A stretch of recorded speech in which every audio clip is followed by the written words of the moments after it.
A paz do Senhor, igreja. Estamos aqui mais uma vez para a nossa escola bíblica dominical, certo de que o Senhor tem guardado a cada um de nós, tem guardado as nossas famílias, e eu posso testificar que em tudo o Senhor é muito bom. Em todo o tempo Ele é bom. O Senhor é maravilhoso e Ele tem estado no cuidado das nossas famílias. Que Deus em Cristo Jesus te abençoe e nesta manhã de domingo abençoada, você possa estar meditando nesse assunto tão importante para nós, igreja dos últimos dias. O povo de Deus deve separar-se do mal, é o título da nossa lição. Texto áureo: pelo que saí do meio delas, e apartai-vos, diz o Senhor, e não toqueis nada imundo, e eu vos receberei. Segundo aos Coríntios, capítulo 6, o versículo 17. A verdade prática: o mundanismo na igreja corrompe os bons costumes e extingue a santidade. Nós sabemos que a igreja tem uma luta acirrada, não só contra o mundo, mas contra o mundo dentro da igreja. Porque o inimigo, ele não investe uma única vez, ele investe várias vezes para tentar vencer as resistências. E o mundanismo na igreja é o que tem muitas das vezes afastado muitas pessoas que chegam e querem servir ao Senhor, mas querem uma vida diferente. Então nós temos que ter esse cuidado. O mundanismo na igreja corrompe os bons costumes e extingue a santidade. A nossa leitura bíblica em classe está em Esdras, capítulo 2, versículos 59 ao 62, capítulo 4, versículo 2 e 3, capítulo 6, versículo 2 ao 4. Então não deixe de sempre estar dando uma lida na revista, para que você possa ter uma melhor compreensão daquilo que nós vamos estar mencionando. Objetivos específicos. Destacar que Deus não aceita a mistura do seu povo com o mundo. Deus não aceita. Não adianta nós pensarmos que Deus vai fazer concessão. Em todo o tempo, Ele quer um povo separado. Santo quer dizer separado. Entender que Deus exige plena santidade do seu povo. Ressaltar que a santidade resulta em bênção para o povo de Deus. Deus nunca vai deixar de abençoar aquele que a cada dia procura estar separado para servir a Ele. Separado, irmão,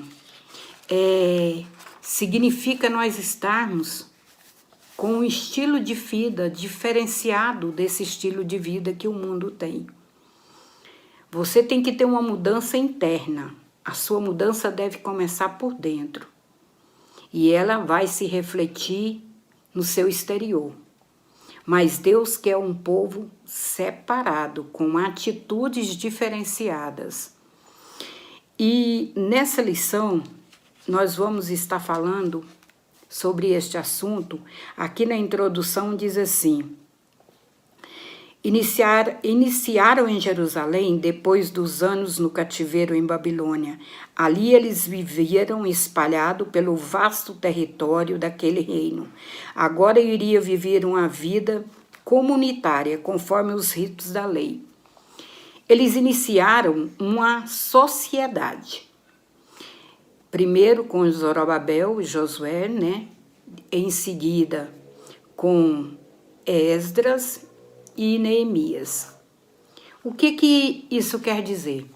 Quando eles viviam em Babilônia, eles não viviam em um lugar só.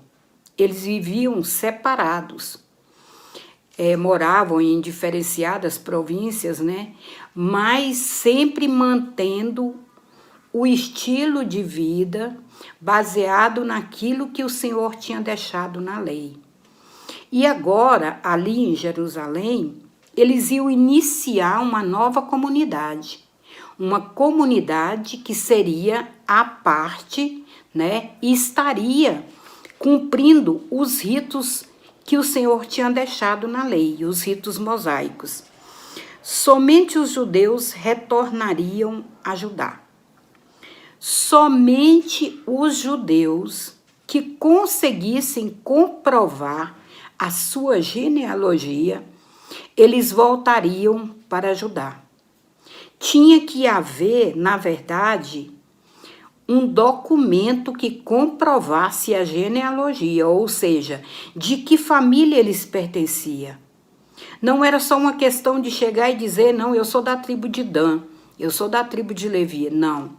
Eles tinham que mostrar, documentado, a genealogia. Muitas das vezes nós olhamos na Bíblia e a gente acha até difícil a gente estar olhando, lendo a genealogia, filho de, né? E vai assim, só que isso é um documento que mostrava de que família, de que raiz os judeus tinham vindo.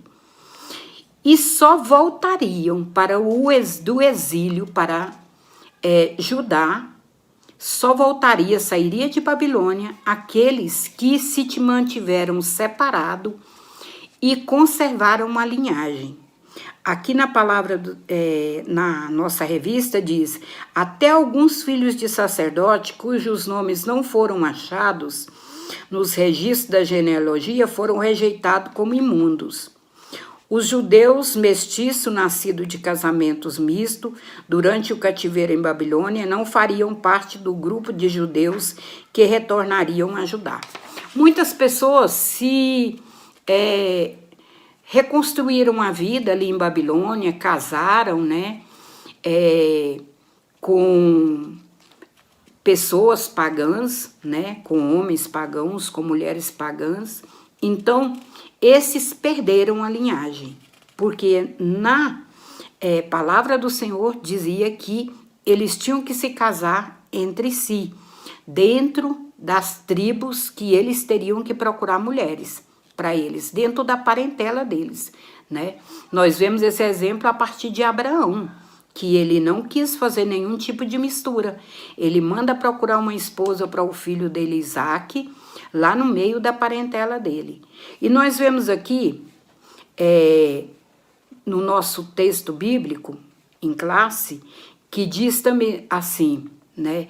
Também estes subiram de Tel-Meloá e Tel-Harsa, Querube, Adã e Imer, porém não puderam mostrar a casa de seus pais, e sua linhagem, se de Israel eram. Ou seja, não tinha nenhum documento que mostrasse a genealogia deles. Os filhos de Delaías, os filhos de Tobias, os filhos de Nicodas, 652, não conseguiram encontrar documento que comprovasse a genealogia deles. Ou seja, igreja, nós temos que ter um cuidado em manter separado quem nós somos, de que família nós pertencemos, quem é o nosso pai.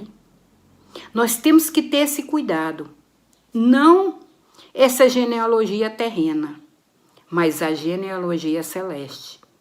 Você tem que ter comprovado de quem você é filho. Onde você vai encontrar essa comprovação de quem você é filho?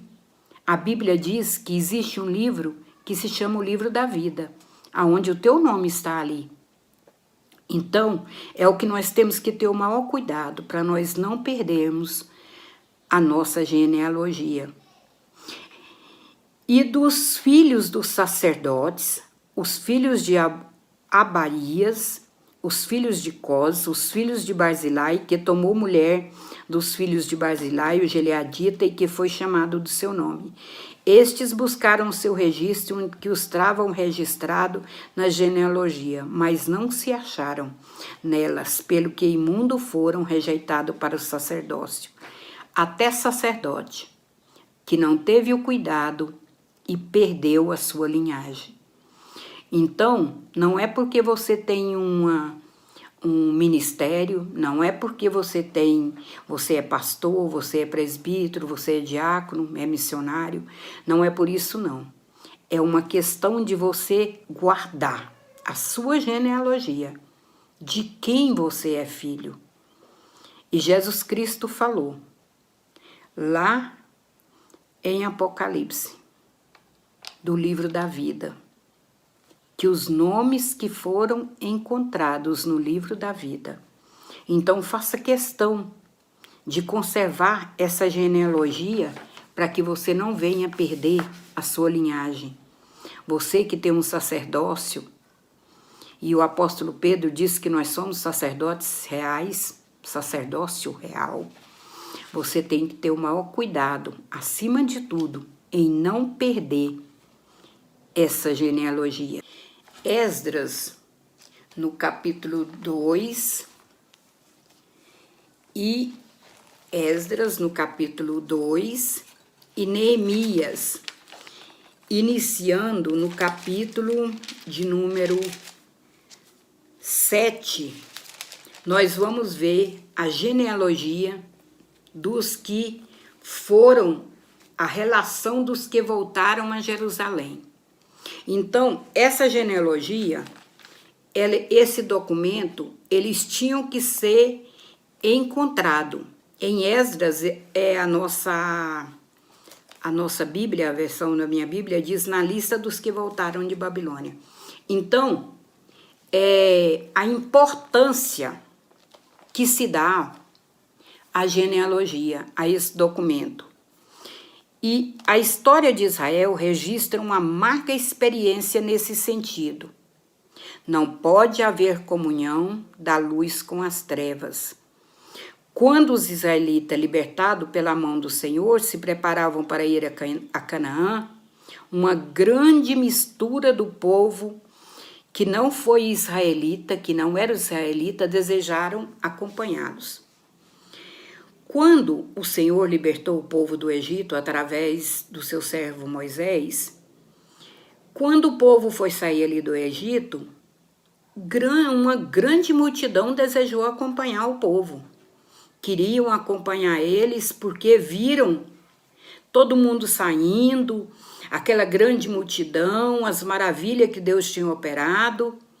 E isso muitas das vezes acontece na igreja. As pessoas chegam pensando que é só bênção, que é só oba-oba, e vai e acha que tem direito a tudo, né?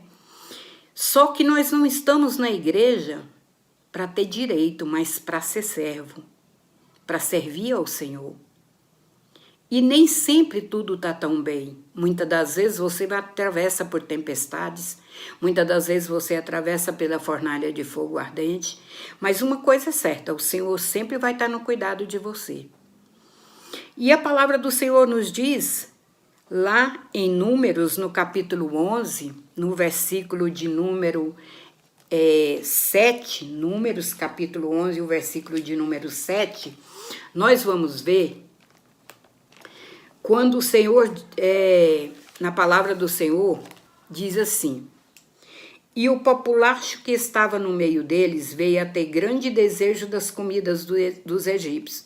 Presta atenção nessa palavra, populacho.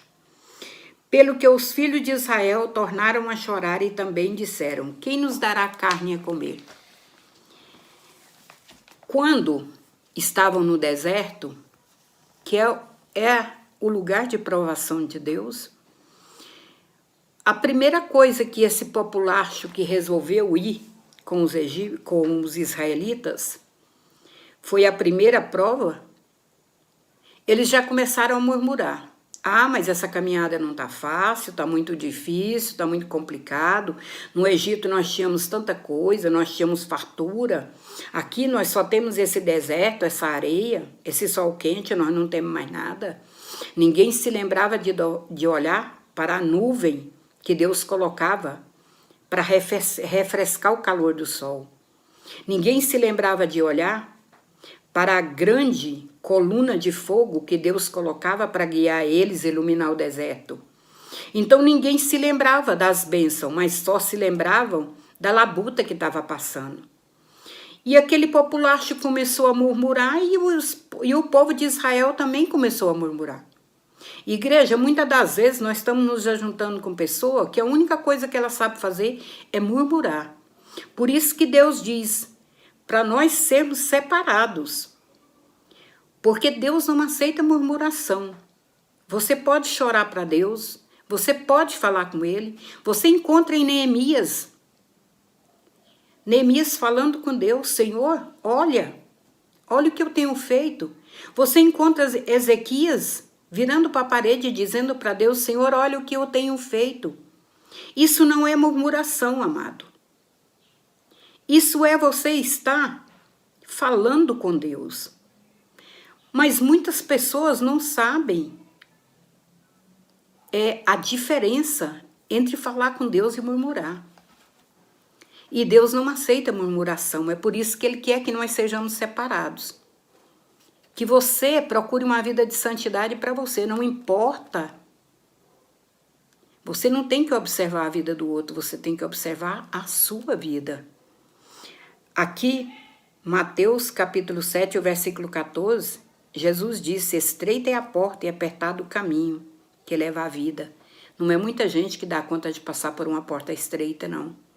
Tem gente que quer andar na largueza da vida, ele nunca vai conseguir passar por uma porta estreita. E o Senhor ainda diz, necessário vos é nascer de novo. Não é só fazer parte de uma igreja, é nascer de novo. É ter uma vida nova com o Senhor. Necessário vos é nascer de novo.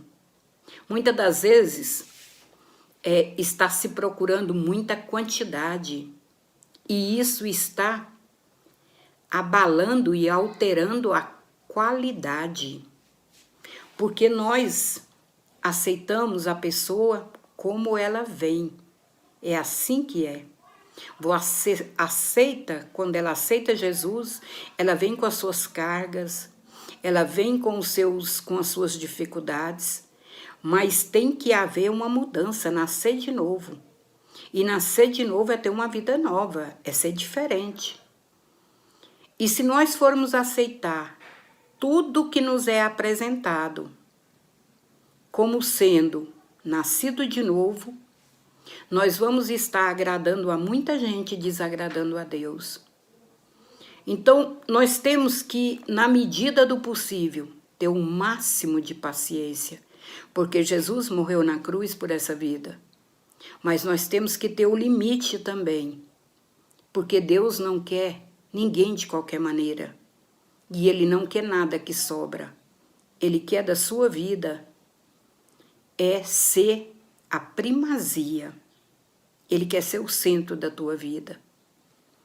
Ele quer que você seja separado para Ele.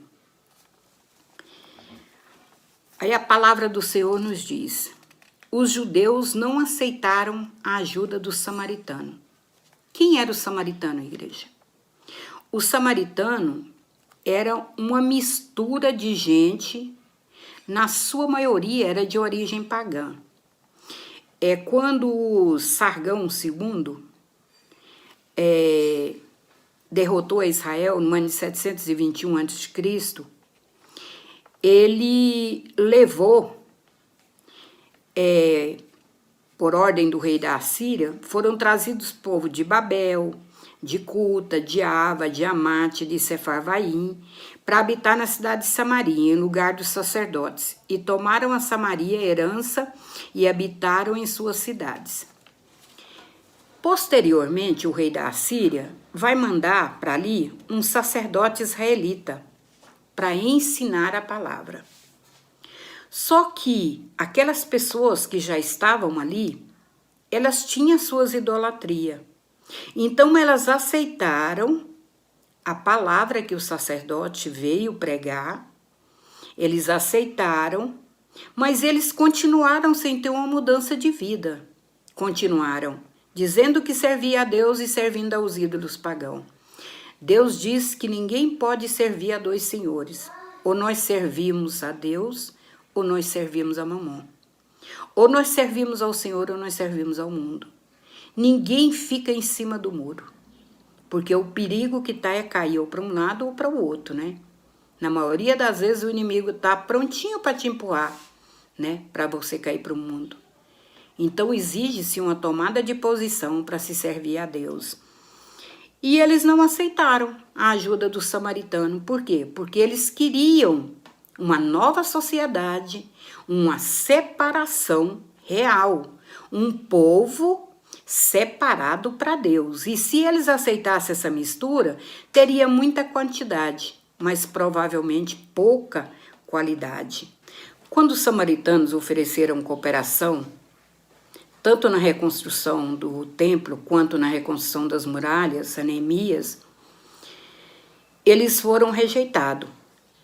E, na verdade, eles queriam ser aceitos porque os judeus tinham uma certa predominância e até porque eles tinham recebido, né, uma carta do rei, eles tinham voltado e se organizado, então aquilo gerou uma certa inveja. E os samaritanos queriam fazer parte da vida dos judeus, de qualquer jeito. Só que tanto Zorobabel não aceitou ajuda, quanto Neemias também não aceitou. E quando eles não aceitaram a ajuda, o que aconteceu? Os samaritanos se voltaram contra eles. Olha, muitas das vezes a pessoa, ela pode até ficar perto de você muito tempo e até parecer que está te ajudando. Mas, no dia que você não concordar com ela vai sair e ainda vai difamar o seu nome. A Bíblia diz que a inveja é uma doença que corrói os ossos. Para você ter uma ideia da profundidade de que é a inveja. E o que o samaritano tinha era inveja. É por isso que o Senhor diz, cuidado com as companhias com quem você anda. Lá no Salmo 119, no versículo 63, diz assim, companheiro sou de todos os que te temem, Senhor. Então escolha as tuas companhias, escolha com quem você vai andar. Até na igreja, escolha. Nem todo mundo que está na igreja serve para ser companhia, não. Infelizmente, a realidade é essa, nos nossos dias. Nem todo mundo que está na igreja está ali com uma intenção sincera de coração. Só quem conhece o íntimo de cada um é Deus. E muitos estão ali com interesses escusos que não são a salvação. O Senhor diz que a atitude de se afastar, ela é bíblica. Por quê? Devemos nos afastar daqueles que têm uma vida irregular, daqueles que se dizem crente, mas você não vê nenhum fruto, você não vê nenhuma atitude de servo de Deus. Nós devemos nos afastar, porque mais cedo ou mais tarde, isso aí vai terminar influenciando a sua vida. Nós devemos nos afastar daqueles que causam divisão. Quando você vê uma pessoa que ela já saiu de várias igrejas e cada vez que ela sai, ela chega na tua igreja e o pastor da igreja anterior não prestava. Mas você é ótimo. Então você já fica com o pé atrás, viu? Não rejeite não, porque a porta sempre está aberta. Mas toma muito cuidado, porque aqueles que causam divisões, quantas pessoas saíram de igreja? Levaram 4, 5 irmãos. Quantos saíram da igreja, deixaram uma igreja dividida? Amado, o dia que você sair, você tem que deixar a porta aberta. Se você quiser voltar, você pode. Mas o dia que você sai, e você já sai defamando todo mundo, você está dizendo exatamente que tipo de crente você é. Porque aqueles que estavam ali um dia te ajudaram. Aqueles que estavam ali um dia pagou o preço de oração por você. Aquele pastor que hoje você diz que não presta, que não concorda, ele já pagou o preço de oração por você. E só Deus conhece ele. Então nós temos que tomar muito cuidado quando nós nos ajuntamos com determinadas pessoas. É a Bíblia que diz. Os samaritanos procuravam aparentar com os judeus. Não conseguindo o intento que eles queriam, eles vão procurar uma nova forma, que é o que tem acontecido muito nos dias de hoje na igreja. Às vezes a pessoa começa a namorar uma menina ou um menino que é descrente, ele vai para a igreja, até fica na igreja, mas ele nunca tem uma vida transformada. Essa pessoa, um dia vai ser tropeço para você servir a Deus. Um dia, quando você realmente quiser servir a Deus, ela vai ser tropeço. E a Bíblia diz para nós não pegarmos jugo desigual. Então, toma muito cuidado. Nós vamos, em uma próxima lição, estar estudando sobre isso, quando os samaritanos começaram a querer casamentos mistos. E isso nunca foi do agrado de Deus. Os samaritanos tornaram-se inimigos dos judeus. O mundo, ele pode te criticar, mas na verdade tudo que ele quer é o que você tem. E o que você tem, amado, não é nada de material. O que você tem é espiritual. O que o mundo quer hoje é aquilo que você tem de mais essencial. Ele quer corromper esse brilho do Espírito Santo que tem na sua vida. Então não permita essas misturas. Os samaritanos imaginaram que, se conseguisse associar-se aos judeus, gozariam do mesmo prestígio que estes. Olha, muita gente pensa que o prestígio que você tem vem de você. Muita gente pensa que você, que tem uma certa predominância na igreja, é um líder, que isso é de você. Não é não, meu amado. Isso pertence a Deus. E o Senhor, de maneira nenhuma, Ele dá a glória dele para ninguém. Então, toma muito cuidado. Toma muito cuidado com aquilo que você, com as pessoas com quem você vai manter um relacionamento. Seja ele de amizade, seja ele de qualquer tipo. Toma muito cuidado, porque isso pode tirar o que você tem de mais importante, o brilho do Espírito Santo na tua vida. Deus exige santidade do seu povo. Ele não pede, ele exige. Em toda a história do povo de Deus, observa-se que ele, para manifestar-se no meio do seu povo, exige plena santidade. Deus não se manifesta de qualquer maneira. Ele exige santidade. E não vai ser de qualquer maneira, igreja, que nós vamos conseguir santificação. A santificação é um processo contínuo. Todo dia a gente tenta melhorar um pouquinho. Algumas vezes nós andamos para trás, mas é hora da gente meditar, da gente refletir, fazer uma análise e começar a andar para frente. Porque santidade é requisito do Senhor. Ele exige, ele não pede, ele exige. No retorno do cativeiro, Israel separou-se do mal.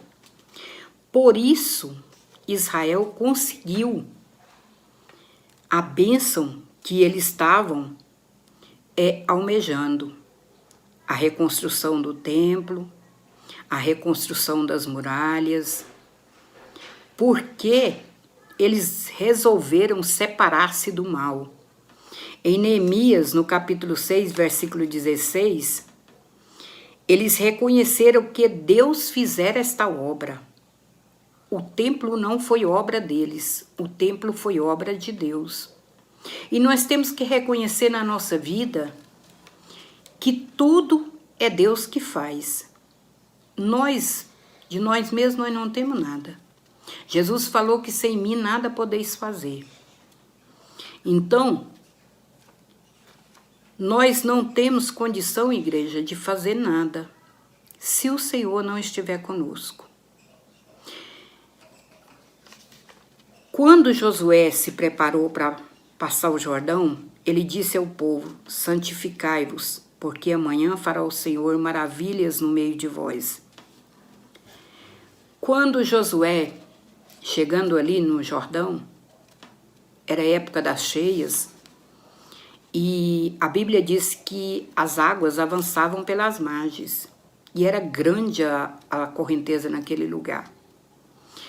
E o Senhor falou com Josué: Josué, santifica o povo, porque amanhã eu vou operar maravilhas. Deus tem muitas vezes cobrado de nós determinadas santificações que nós estamos deixando passar. Deus tem cobrado de nós determinadas posições que nós estamos deixando passar. E Josué, ele manda o povo se santificar. E Deus opera grande milagre.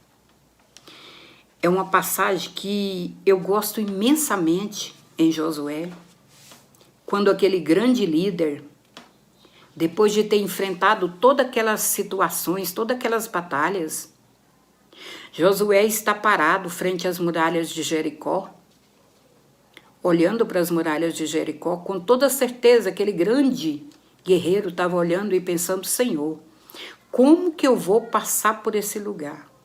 De que maneira eu vou ultrapassar essas muralhas, Senhor? Muitas das vezes Deus nos coloca em determinada situação que nós pensamos: Senhor, como eu vou passar aqui? Como eu vou sair daqui, Senhor? Mas Deus sabe de que maneira Ele vai tirar você dessa situação. Deus sabe. Às vezes não da maneira que a gente pensa, mas da maneira que Ele quer. E diz que ali apareceu um homem muito alto perto dele, um guerreiro. E ele perguntou: és dos nossos? E ele respondeu: que diz meu senhor ao seu servo? E ele respondeu: descalça o sapato de teus pés, porque o lugar em que estás é santo. A teofania de Jesus, visitando aquele grande general, para dizer para ele: não se preocupa, a muralha pode ser alta, mas não é maior do que o poder do teu Deus. E nós conhecemos a história. As muralhas vão ruir, vão implodir e o povo vai passar. Quando Israel tem a primeira batalha, depois de Jericó, é contra uma cidade muito pequena, chamada Ai. E nós observamos que lá em Gênesis, o Senhor fala a Abraão: desde Ai, olha por onde você vai caminhar, porque desde Ai eu vos tenho dado. Igreja, é a promessa do Senhor. E por que Josué não tinha conquistado? E aquele guerreiro, mais uma vez, ele abaixa a cabeça, depois da derrota contra Ai, que eles menosprezaram e disseram: não, pode levar poucos soldados ali, porque a cidade é pequena. Só que eles foram derrotados. E Josué vai para aí, abaixa a cabeça. E o Senhor falou para ele: levanta a cabeça, porque tem anátema no arraial. Santifica o povo, para que tenha vitória. Igreja, sem santificação, nós não vamos conseguir ver vitória.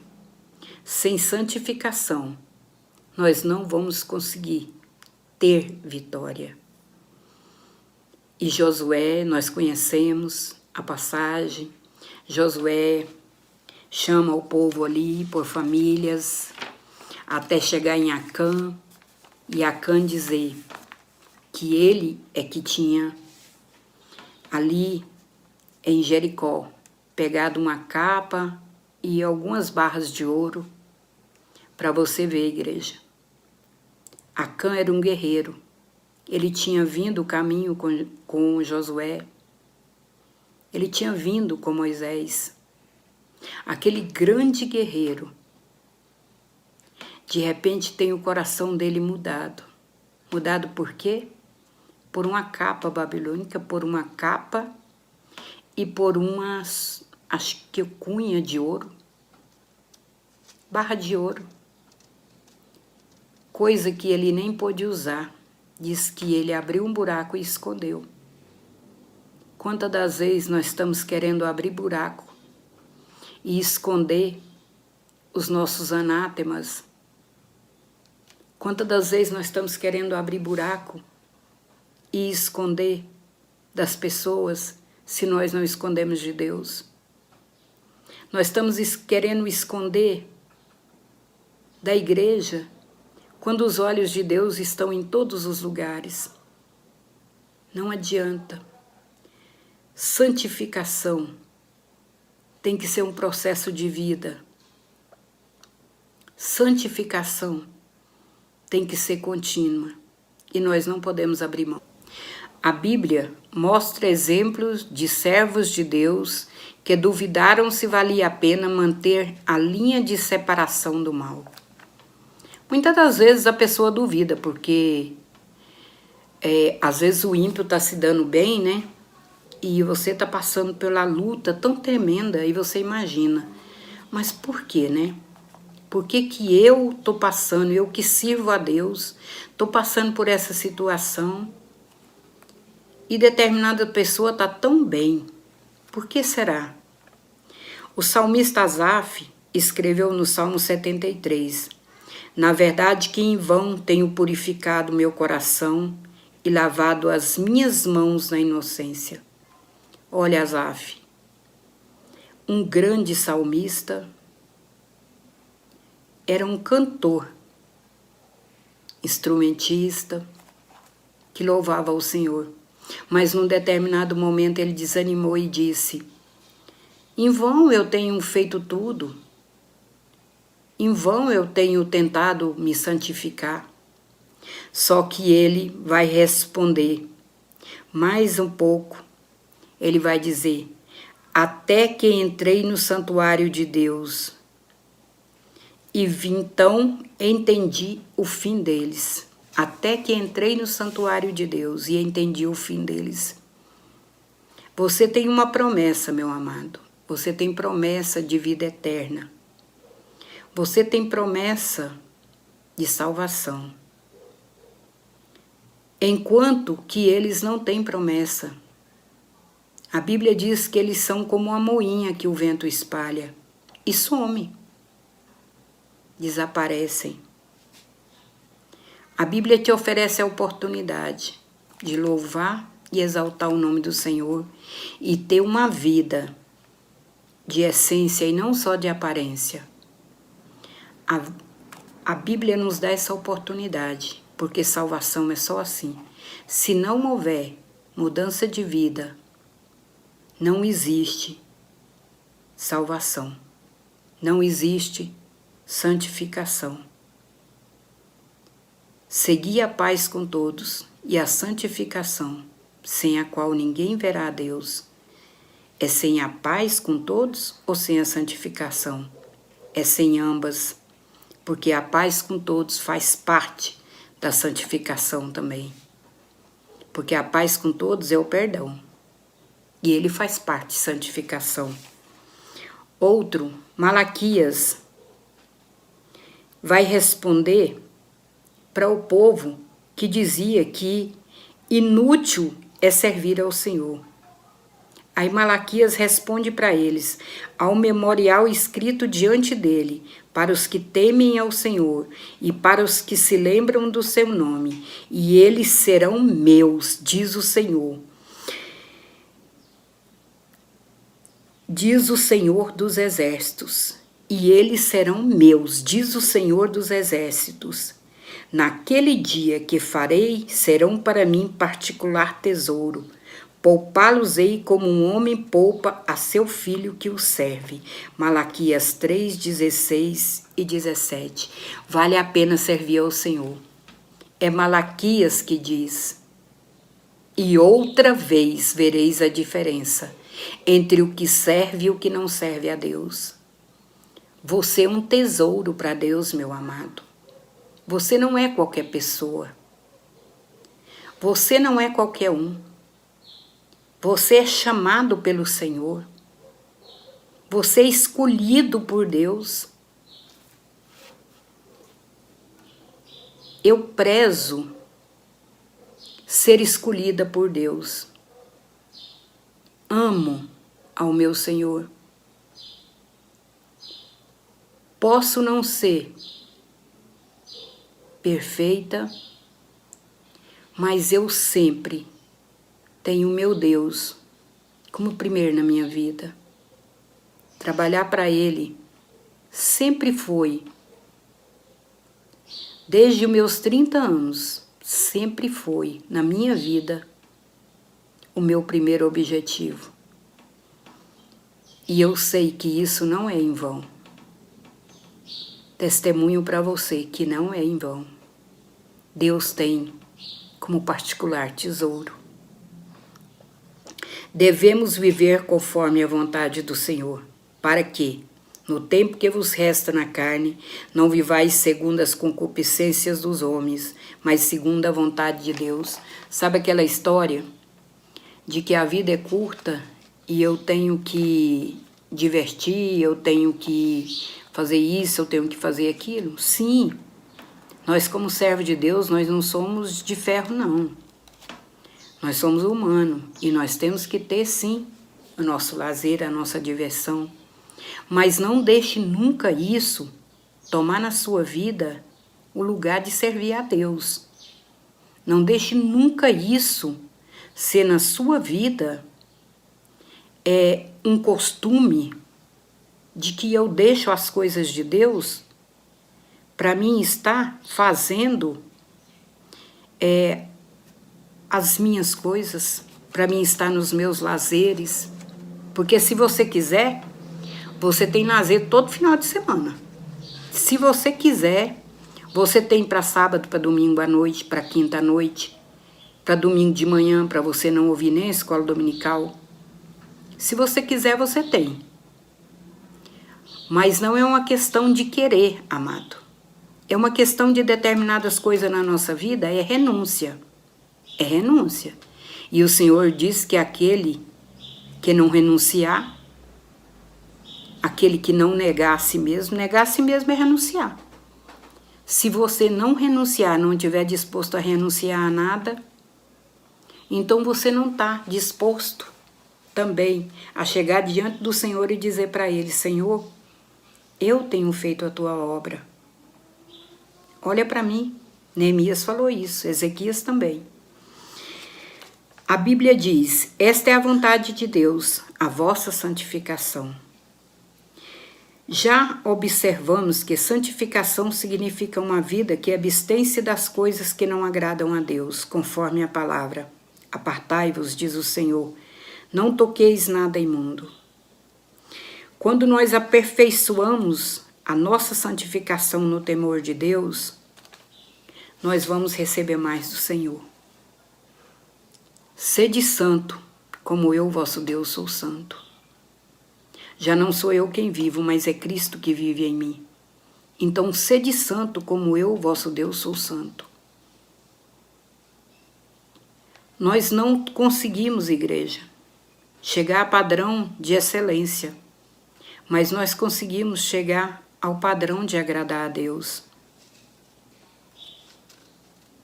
Agrada-te do Senhor e Ele satisfará os desejos do teu coração. Ou em algumas versões diz: deleita-te no Senhor e Ele concederá o desejo do teu coração. Então, muitas das vezes não é uma questão da gente: eu não consigo, não. Eu tenho que fazer um esforço.